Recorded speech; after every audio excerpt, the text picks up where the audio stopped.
اوضه نوم بجد. اه ودلاب وسرير وكومودين وخشب وشوفونيرة كمان ودرج. وشوفونيرة في شوفونيره كمان، ازاز، مرايه. دي شوفونيره بتاعت زمان. ودراج. ورثت الصنعة دي طبعا القيمة دي عن والدي الله يرحمه، لأن كنت بشتغل قصاده على البنك. حبيت فيها حاجات كتير، حبيت صبرها ومجهودها، والشكل النهائي بتاع الحاجة لما بتطلع بيبقى فيه حب كده وفرحة، زي اللي عند الطفل اللي بيفرح لما أخذ بلبس العيد والحاجات الجميلة. أقول لك ده الإحساس اللي بيبقى جوايا أما بطلع حاجة وببقى فرحان بيها وسعيد بيها. التحف اللي احنا شايفينها النهارده دي ما بقاش في حد عنده صبر ان هو ينفذها بالدقه والجمال اللي احنا شايفينه ده النهارده. لا يدوي، لا يعني قليله قوي. كل الحاجات اللي احنا شايفينها النهارده دي يدوي. يدوي طبعا. مفيش حاجه عندي مكن، كلها يدوي، كل ده هاند ميد يعني. مش انا دخلت عليك برضه كنت بتعمل عصايه كده بتنفذها هاند ميد، ممكن نشوفها؟ دي هاند ميد. هاند ميد كلها الحمد لله. انت اللي عامل التحفه دي؟ انت اللي نجحتها بالطريقه دي؟ طبعا كانت كتله. تمام. كانت كتله. ايه بقى اللي على بقه ده؟ انت دي كانت البق نفسه مش مظبوط، مش عاجبني. فقلت لا يعني اظبطه بطريقه تانية واحط له حته خشب واغريها واعيد يعني عليها تاني. طبعا في حاجات بتغلط او بتسقط منك. طبعا. لا انا مش ملاك. يعني قبل ما ندخل على التحفه دي واتكلمنا عنها النهارده، انت في حاجه دلوقتي بتنفذها. برواز. انت قلت لي ده برواز. تمام. انت دلوقتي بيبقى فيه ورق فرمه بترسم كرتون كده، ده بترسم عليه شكل البرواز، الشكل اللي انت لا دي جاي لي. تمام. وبتبتدي ترسم بقلم رصاص على البرواز بطبعه بكربون على الخشب بقى. بكربون. تمام.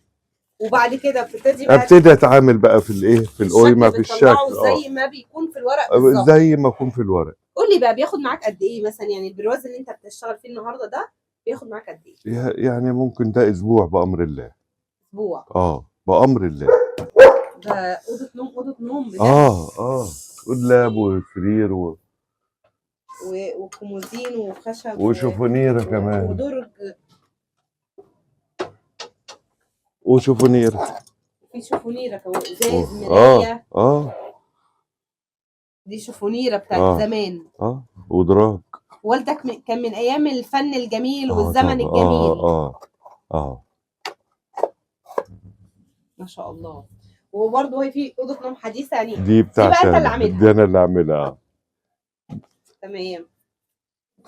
والسرير بتاعها يعني دي تسريحه معموله بالكومودين وهو بتاعها.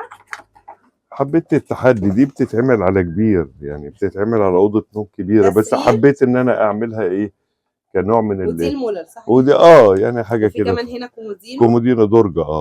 لا يعني اوض نوم بينفذها بدقه يعني ما شاء الله. اقول لك انا لحد دلوقتي بتعلم وببقى فرحان. يعني لو حضرتك جيتي كلمتيني مثلا طب نعمل دي كده، باخدها بصدر رحم وبحاول ان انا اعدلها، لان انت شايفاها اكتر مني. ما بتتضايقش لو حد جه يعدل عليك في حاجه؟ لا اتضايق من اللي مش فاهم، اما اللي فاهم طب دي كذا طب دي كذا بقبلها وبحاول ان انا اعدل فيها.